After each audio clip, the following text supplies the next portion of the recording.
Abra sua Bíblia em Atos capítulo 19. Nós estamos estudando a palavra de Deus e estamos a partir do verso 23, nós queremos estudar o que está acontecendo agora na cidade de Éfeso e com a pregação do apóstolo Paulo e aquilo que vai ser uma grande reação daquela cidade.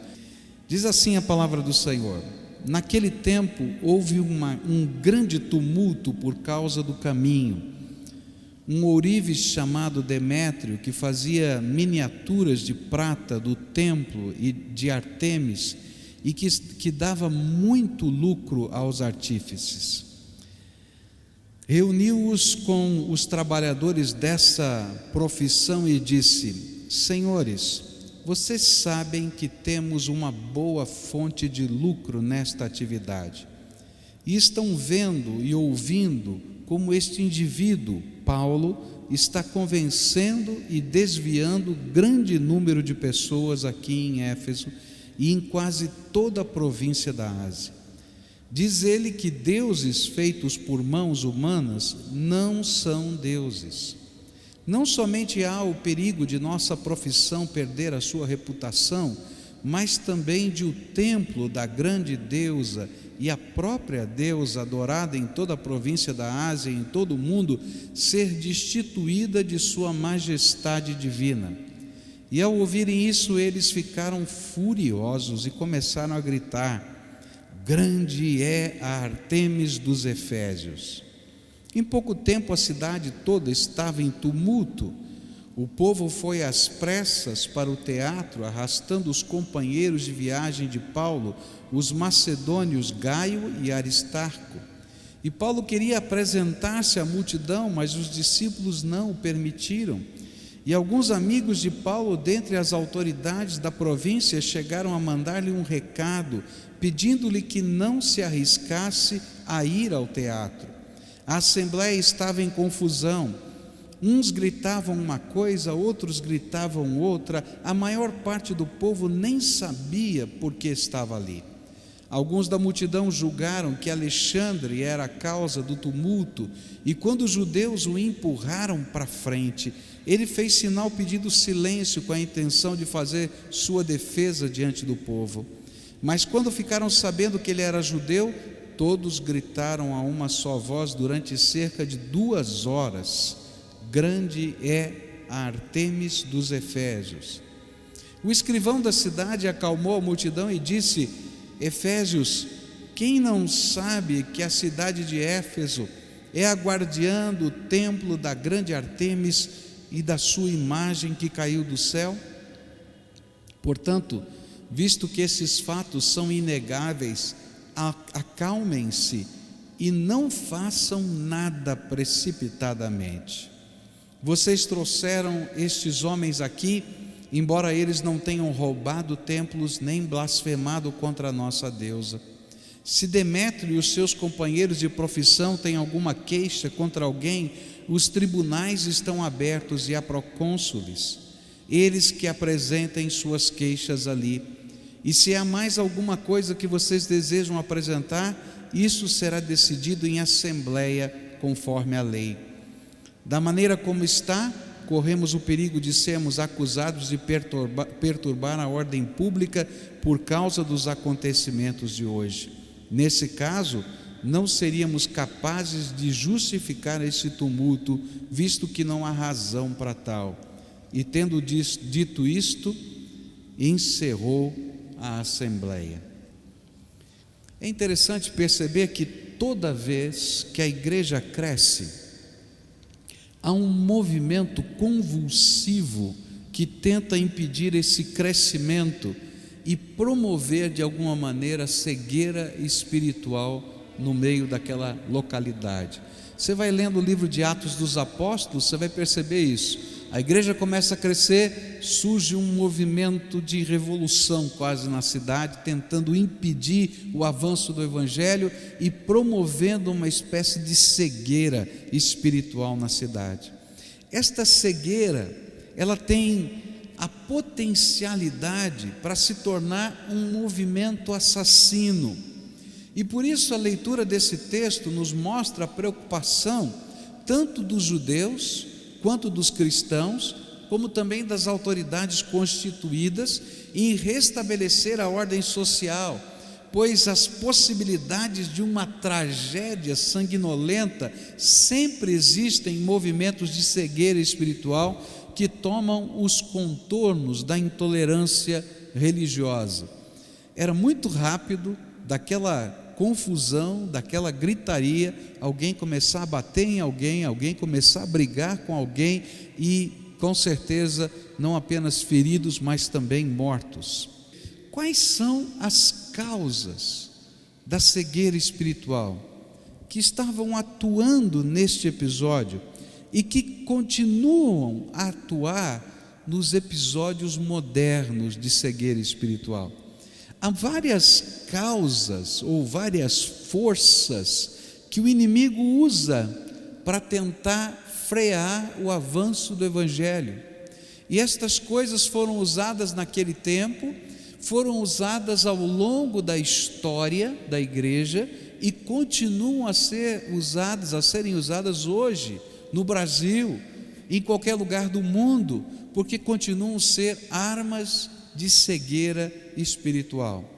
A primeira delas nós vamos encontrar nesses primeiros versículos, dos versículos 23 até o verso 27, e ela é tremendamente aparente. A Bíblia diz assim: naquele tempo houve um grande tumulto por causa do caminho.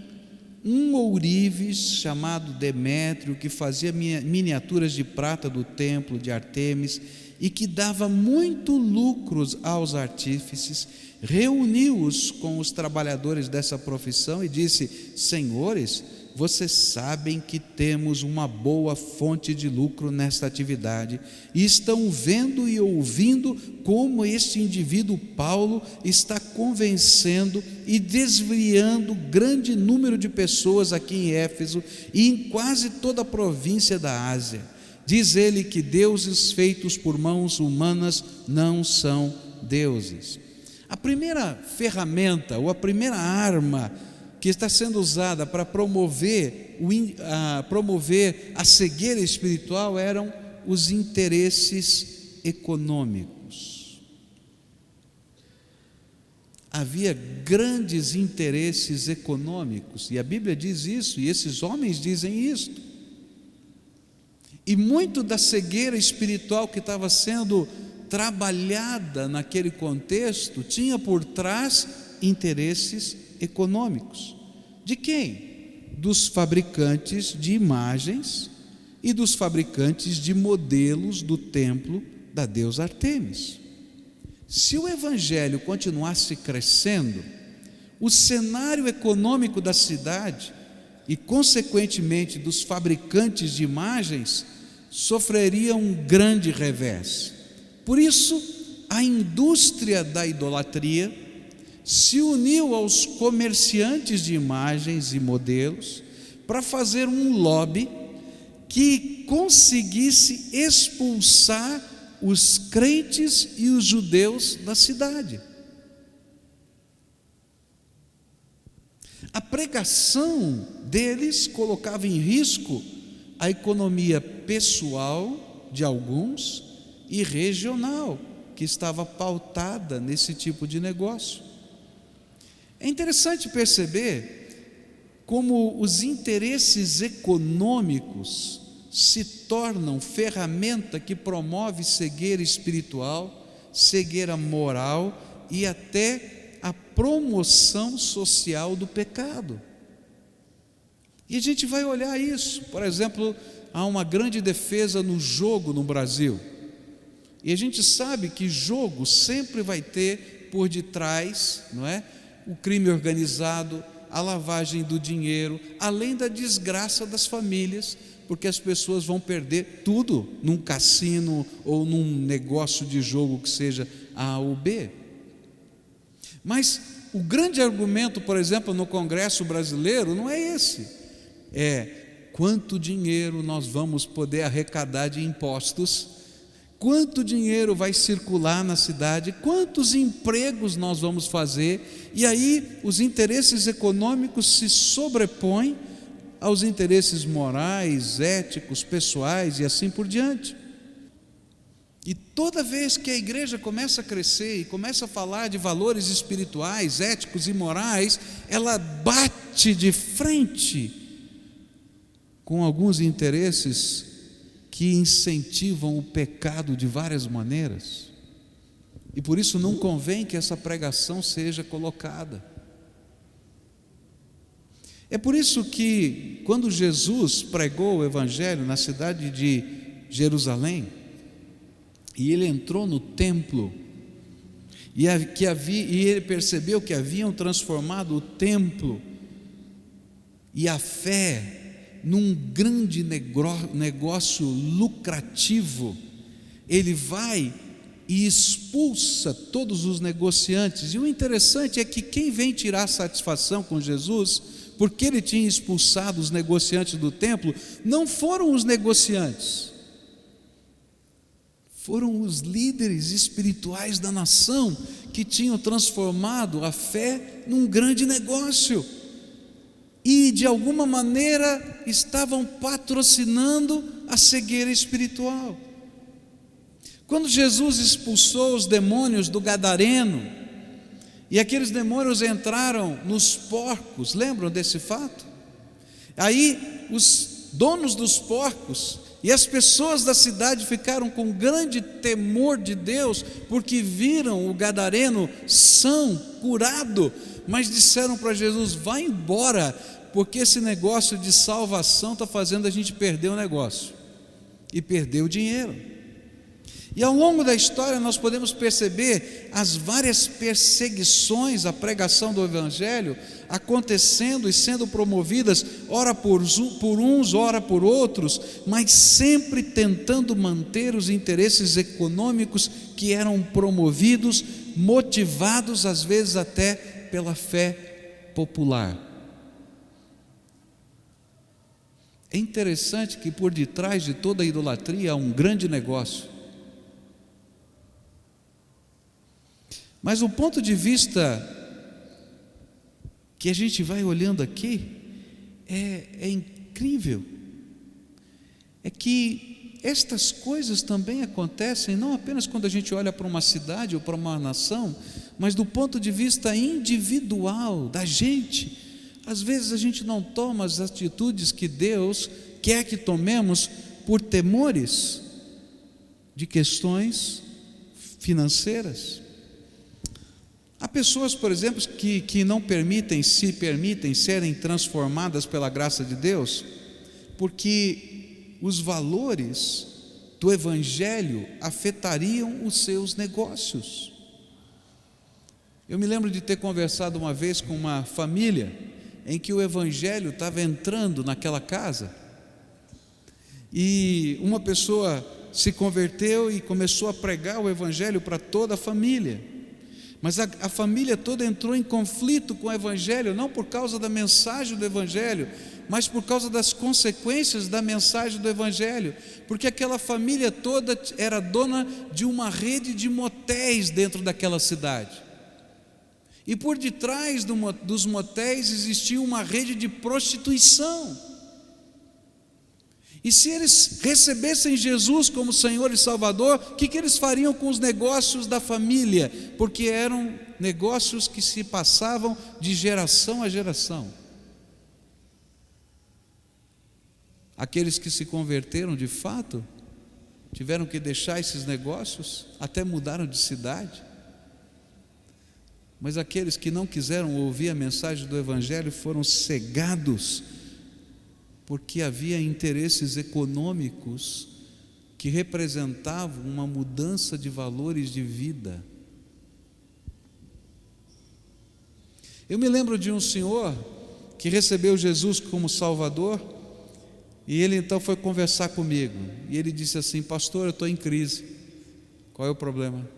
Eu sou dono de um bar, e nesse bar, desse boteco mesmo, sabe, boteco assim, pastor, eu sou dono de um boteco, é desse bar que eu sustento a minha família, E cada vez que eu estou servindo uma pinga e um cara sai de lá bêbado, o Espírito Santo fala para mim: para com isso, homem.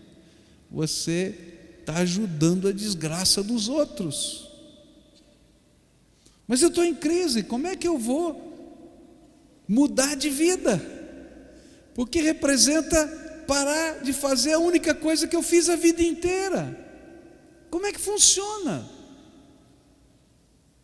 Você consegue entender que aquilo que às vezes a gente está olhando para os outros e está apontando e dizendo: olha, na sociedade, na economia, isso é o que acontece exatamente com você quando você se depara com os valores da fé cristã, e a fé está dizendo para você, Jesus está dizendo para você: muda de vida. E você vai dizer: mas se eu mudar de vida vai acontecer isso, vai acontecer aquilo outro. E o Senhor Jesus vai dizer para você, para mim e para uma sociedade: crê que eu sou o Senhor da tua vida, e eu vou mexer em todas as coisas que forem necessárias serem mexidas.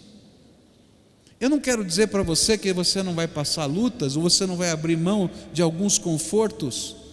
Eu não quero dizer para você que vai se estender um tapete vermelho na sua frente, mas eu vou dizer que existe uma força diabólica trabalhando com você e dizendo assim: não escuta o que Deus está falando, não escuta o que Deus está falando, não veja o que Deus quer fazer, não creia no poder de Deus.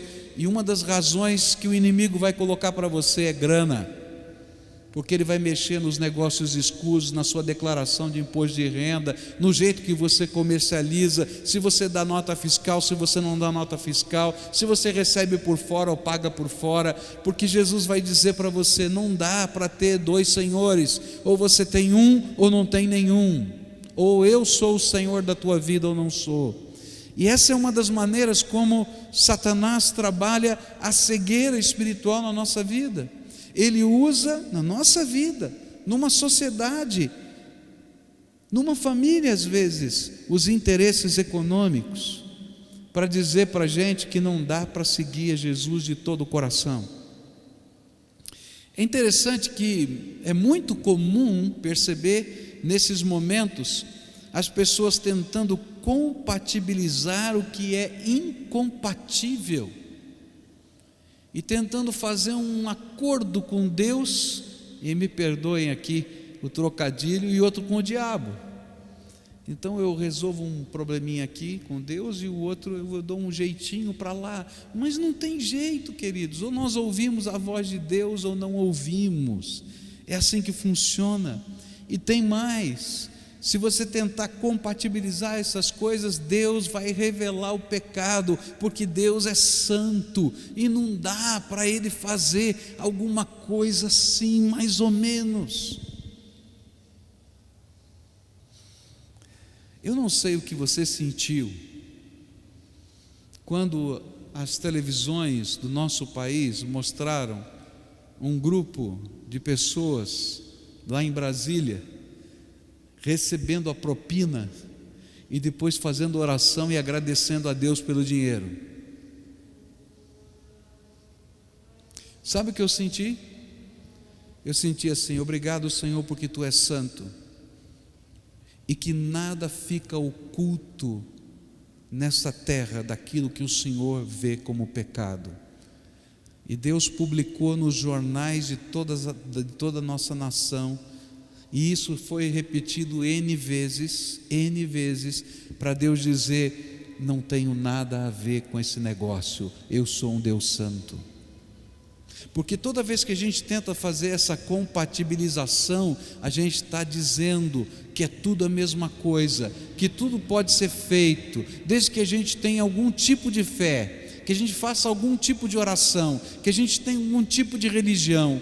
Mas Deus está dizendo: sou eu o único Deus, sou santo, ou você está comigo ou não está. Mas toda vez que a igreja cresce, o inimigo vai tentar de todas as maneiras criar ferramentas de cegueira espiritual, e uma delas será os interesses econômicos. É interessante, por exemplo, ler os profetas do Antigo Testamento e ver o que a Bíblia diz os profetas do Antigo Testamento se levantaram e disseram: olha, vocês estão cegos espiritualmente, quando tão focados nos interesses econômicos, se esqueceram da justiça social. E eles começaram então a condenar a opressão que os ricos faziam sobre os pobres, e era apoiada pelas forças religiosas da nação.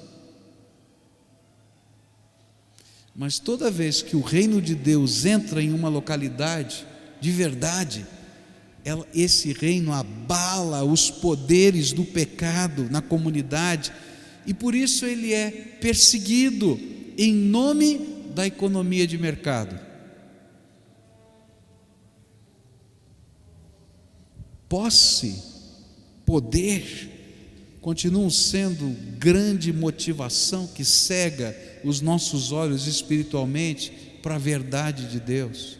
Foi isso que Jesus tentou nos ensinar em Mateus 19, versículos 23 e 24, onde ele diz assim: então Jesus disse aos discípulos: digo-lhes a verdade, dificilmente um rico entrará no reino dos céus. E lhes digo ainda, é mais fácil passar um camelo pelo fundo de uma agulha do que um rico entrar no reino dos céus. Os discípulos vão perguntar: então vai ser impossível? Ele vai dizer assim: não, tudo é possível para Deus.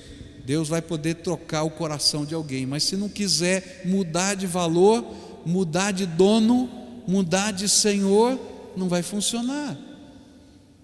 E ainda nos versos 19 e 20 desse mesmo capítulo, a Bíblia diz, Mateus 6, 19 e 20, a Bíblia diz assim: não acumulem para vocês tesouros na terra, onde a traça e a ferrugem destroem, e onde os ladrões arrombam e furtam, mas acumulem para vocês tesouros nos céus, onde a traça e a ferrugem não destroem, e onde os ladrões não roubam nem furtam, pois onde estiver o seu tesouro, aí também estará o seu coração. O que Jesus está dizendo para mim e para você é uma coisa muito simples. Satanás vai tentar colocar um outro tesouro no seu coração que não seja Jesus e a graça de Deus. E toda vez que ele consegue colocar um outro tesouro no seu coração que não seja Jesus e a graça de Deus, cegueira espiritual virá. E você terá muitos argumentos para justificar a cegueira espiritual, a opressão, a angústia, a falta de valores, de ética na vida das pessoas e na sua própria vida. Mas o grande problema é o que está no nosso coração, o que domina a nossa alma. Você estaria disposto a perder alguma coisa para que o nome de Jesus fosse glorificado? Você estaria disposto a abrir mão de alguma coisa valiosa na tua vida, simplesmente porque você não concorda com determinados valores éticos, morais e espirituais? Se você não consegue responder essa pergunta com franqueza, é porque de alguma maneira os tesouros estão divididos no seu coração. Mas a Bíblia diz que não dá para a gente servir a dois senhores. Não dá.